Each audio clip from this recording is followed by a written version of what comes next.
Baik pemirsa, sebelumnya Muhammad Jaidan 3 tahun putra Koptu Yunus anggota Kodim 0107 Aceh Selatan yang dinyatakan hilang pada hari Rabu pagi tanggal 5 Maret 2025 sekitar pukul 7 waktu Indonesia Barat.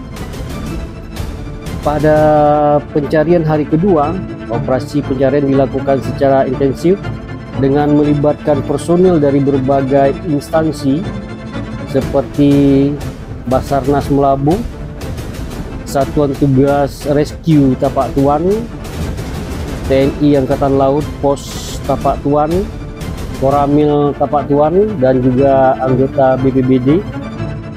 Tim penyelamat menggunakan berbagai metode seperti penyisiran darat, laut, hingga memantau melalui drone untuk mempercepat proses pencarian.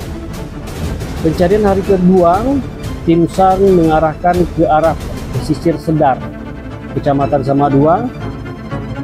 Sejak Muhammad Jaidan dinyatakan hilang sampai hari ini belum diketahui keberadaannya. Pihak keluarga, sanak famili dan masyarakat Gunung Klambil dan sekitar dan berbagai komponen melakukan pencarian namun belum kunjung ditemukan.